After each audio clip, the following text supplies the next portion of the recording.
जी। तो इसके बाद हम बात करते हैं entropy of isolated system.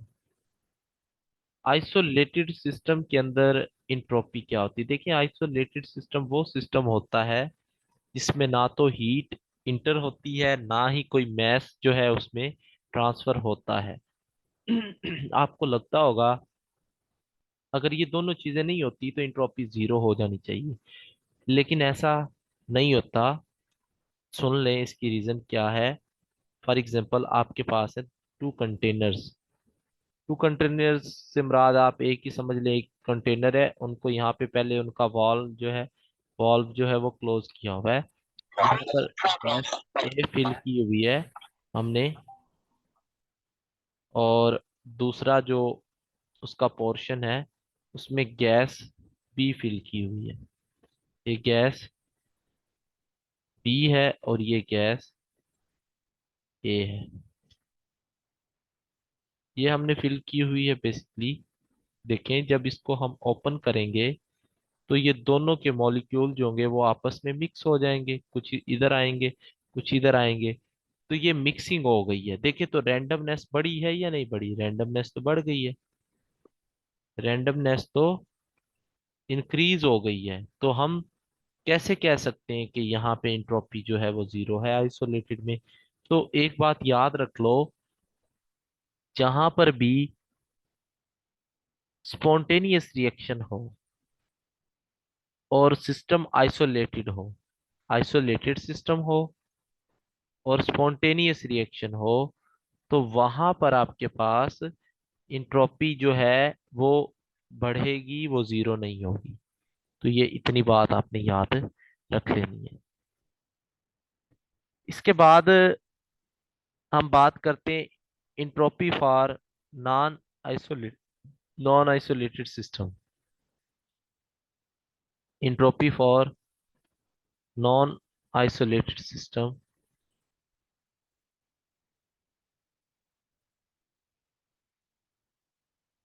Non isolated system में इंट्रोपी क्या होती है, इसको हम डिस्कस करते हैं। तो याद रखो, नॉन आइसोलेटेड सिस्टम में सिस्टम और सराउंडिंग का कॉन्सेप्ट आ जाता है। इसमें दोनों चीजों दोनों चीजें जो है इन्वॉल्व होती हैं। सिस्टम भी इन्वॉल्व होता है बेसिकली, और सराउंडिंग भी इन्वॉल्व होती है। कहने का मकसद क्या है, यहाँ पर मैस और एनर्जी ये दोनों एक्सचेंज हो सकती हैं। एक्सचेंज कहाँ कहाँ से हो सकती हैं? एक तो आपका सिस्टम हो सकता है, दूसरा सराउंडिंग है। या तो सराउंडिंग से कोई चीज जा सकती है सिस्टम के अंदर, या सिस्टम से सराउंडिंग में, या दोनों आपस में एक्सचेंज कर रही हो। तो यहाँ पर जो इंट्रोपी होती है वो फिर हम सिस्टम और सराउंडिंग दोनों को देखकर डील करते हैं, ऐड करते हैं। लाइक टोटल इंट्रोपी फिर हम कहेंगे delta S of the system plus delta S of the surrounding. तो सराउंडिंग और सिस्टम दोनों को ऐड करके हम इंट्रोपी लेकर आते हैं। और याद रखो, नॉन आइसोलेटेड सिस्टम में एक स्पॉन्टेनियस रिएक्शन के लिए टोटल इंट्रोपी जो है उसका चेंज जीरो से ज्यादा होना चाहिए। इसकी हम मिसाल लेते हैं। आपके पास है H2O मेक्स H2O, लिक्विड से आइस बनाते हैं हम। अब यहां पर हमने देखना है कि ये जो रिएक्शन है वो स्पॉन्टेनियस है या नॉन स्पॉन्टेनियस है, और इसमें सिस्टम और सराउंडिंग कैसे इन्वॉल्व होते हैं। देखें जी, आपको पता है कि ये लिक्विड से आइस में गया है, तो डेफिनेटली इसने कुछ ना कुछ एनर्जी रिलीज होगी, की होगी। एनर्जी जो होगी वो रिलीज हुई होगी, फिर ही जाकर वो सॉलिड फॉर्म में आया ना, पैक्ड हो चुका है, ऐसे क्लोज हो चुका है स्ट्रक्चर इसका। और लिक्विड की फॉर्म में दूर दूर थे, जब करीब आए होंगे तो मॉलिक्यूल्स की आपस में कोई ना कोई इंटरेक्शन हुई होगी, और उस इंटरेक्शन की वजह से कुछ ना कुछ एनर्जी रिलीज हुई होगी। ठीक है। अब सिंपल अगर हम बात करें यहाँ पे सिस्टम की, तो उसका फॉर्मूला लिख लें, entropy of the system delta Q. अब देखो, सिस्टम हमारा यही वाटर वाला है, तो इसने एनर्जी को रिलीज किया है, तो इट मींस ये नेगेटिव है।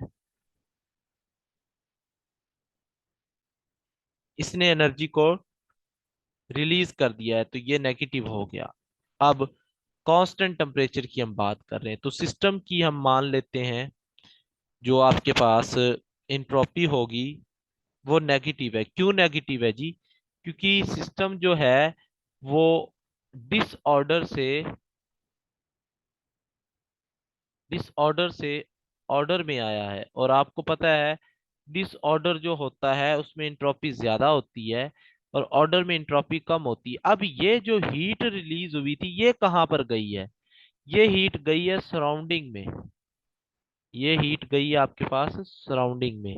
और याद रखो, सराउंडिंग का अगर हम फॉर्मूला देखें तो उसके आपके पास ये तो आ गया ना नेगेटिव।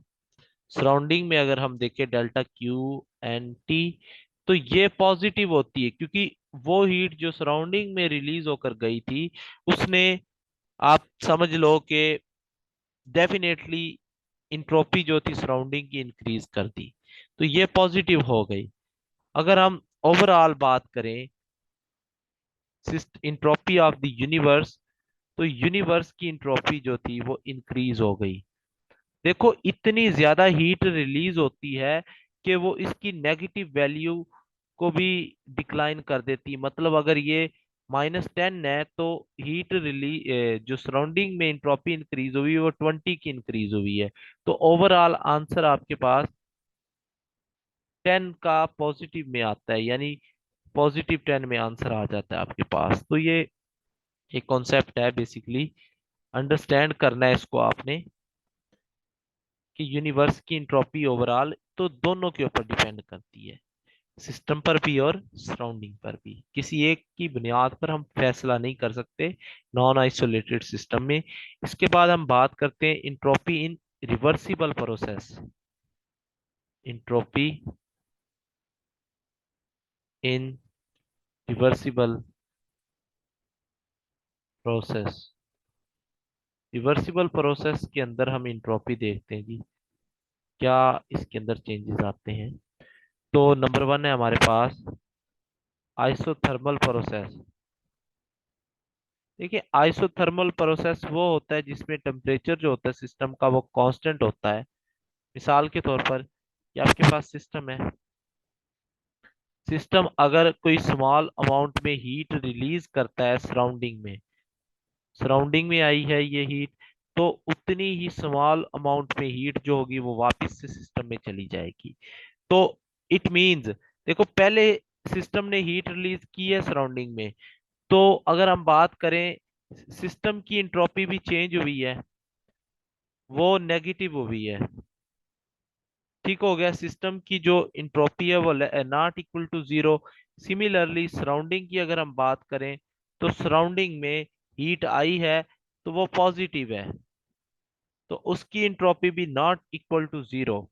ठीक है, लेकिन ओवरऑल जो इंट्रोपी है, टोटल इंट्रोपी है वो जीरो है। क्यों? क्योंकि जितनी हीट उसने रिलीज की थी उतनी ही हीट सिस्टम ने एब्जॉर्ब भी की है, तो इसलिए ओवरऑल आंसर जो निकल कर आया है वो जीरो है। इसके बाद हम बात करते हैं इन एडियाबेटिक प्रोसेस। एडियाबेटिक प्रोसेस में क्या होता है?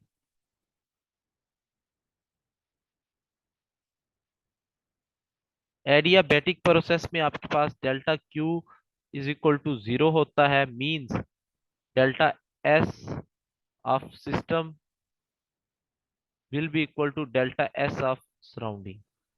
ये दोनों के दोनों जीरो होंगे तो टोटल भी जीरो होगी इसमें। अब उसमें से ऊपर वाले में से आपसे एमसीक्यूज पूछा जा सकता है कि आपके पास जो हीट है वो सराउंडिंग में जीरो होती है, सिस्टम में जीरो होती है, किसमें? तो उसमें ना तो सराउंडिंग में जीरो होती है ना ही सिस्टम में, लेकिन नेट या ओवरऑल जो होती है वो जीरो है, लेकिन इसमें सारी की सारी जीरो होती है। ये आपने याद रख लेंगे। और इसके बाद है हमारे पास इंट्रोपी इन इरिवर्सिबल प्रोसेस। इंट्रोपी इन इरिवर्सिबल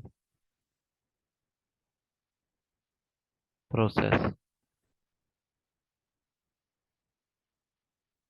इरिवर्सिबल प्रोसेस में इंट्रोपी क्या होती है? तो अगर हम बात करें सिस्टम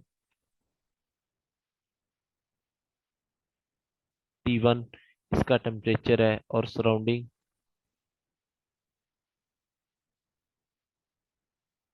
इसका टेम्परेचर T2। देखें, यहाँ से हीट, स्मॉल अमाउंट में हीट यहाँ से रिलीज होगी, डेल क्यू। और हम मान लेते हैं कि जो इस सिस्टम का टेम्परेचर है वो T1 है और इसका सराउंडिंग का T2 है। अब चूंकि सिस्टम ने हीट को रिलीज किया है तो उसकी इंट्रोपी जो होगी वो कम हुई होगी डेफिनेटली। और सराउंडिंग में हीट आई है, तो हीट की वजह से आपको पता है टेम्परेचर बढ़ाने से इंट्रोपी बढ़ती है, मॉलिक्यूल की रैंडम मोशन होती है T2। तो अब इनकी टोटल अगर आप इंट्रोपी लेकर आओगे तो वो चेंज होगा ना, del Q will be equal to T1 minus T2 over T2 T1। अब माइनस का साइन से मैंने अंदर ही मल्टीप्लाई कर दिया था। वैसे तो आपको ये फॉर्मूला खुद से भी कर सकते हैं कि इसको आपने ना जस्ट माइनस ही करना था, डेल्टा एस को S2 माइनस S1 कर देना था आपने, तो आपका आंसर आ जाएगा। अब यहाँ पर heat given by the surrounding जो होती है वो पॉजिटिव होती है, heat loss by surrounding negative होती है, ये भी आपने याद रखना है इसमें। दो तीन और फॉर्मूले मैं आपको बता देता हूँ इंट्रोपी के। याद रखो, entropy change in different thermodynamic process में, like for isothermal process, isothermal process के अंदर अगर हम एक इंट्रोपी चेंज देखें तो इसका फॉर्मूला आपने जस्ट याद रख लेना है। तो ये होता है, अगर कभी इस फॉर्मूले से आपका वास्ता पड़े, P1/P2, ये आइसोथर्मल के लिए। सेकंड है आइसोकोरिक के लिए, आइसोकोरिक जिसमें कांस्टेंट वॉल्यूम होता है, तो इसका फॉर्मूला है, मिलते जुलते हैं तो इनको आपने हिफ्ज कर लेने हैं बस। इनके पीछे एक डेरिवेशंस हैं जो मैं आपको नहीं करवाऊंगा, जो हमारा सिलेबस का पार्ट भी नहीं है। ये जो मेन चीजें थी मैंने अंडरस्टैंड सारी आपको करवा दी हैं जितनी भी थी। इसके बाद थर्ड है एडियाबैटिक के लिए फॉर्मूला। एडियाबैटिक के लिए मजे की बात ही, इंट्रोपी चेंज जीरो होता है, कोई फार्मूला नहीं। और फोर्थ वन होता है आइसोबैरिक के लिए। आइसोबैरिक के लिए आपके पास जो delta S is equal to n C P log e की पावर T2/T1, ये होता है। ये फार्मूले हैं, इंपॉर्टेंट है, याद रख लें। और इसके बाद हम बात करते हैं जी entropy change in phase change process. और ये लास्ट आज का टॉपिक है हमारा, entropy change in phase change.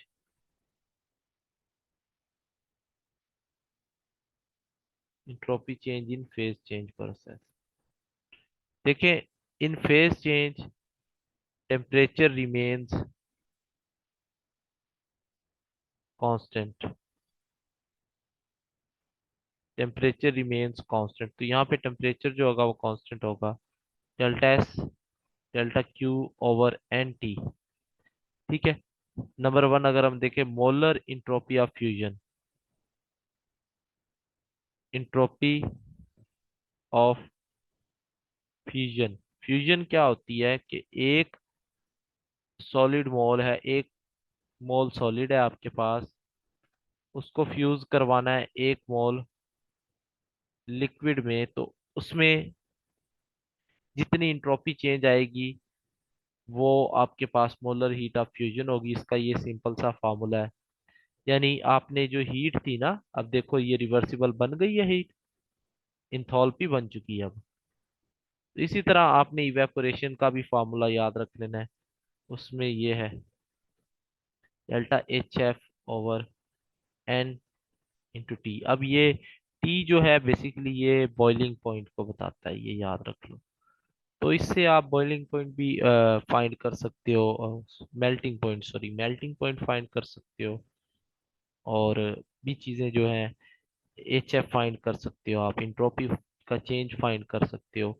तो फेज चेंज की इंट्रोपी के फॉर्मूले भी हमने देख लिए हैं। तो आज के लेक्चर को हम यहीं पे एंड करते हैं। नेक्स्ट हम इंशाल्लाह सेकंड लॉ ऑफ थर्मोडायनेमिक्स और थर्ड, और उसके बाद गिब्स फ्री एनर्जी के बाद ये चैप्टर हम एंड कर देंगे। तो आज के लेक्चर में कोई सवाल है आपका तो बताएं जी। Any question?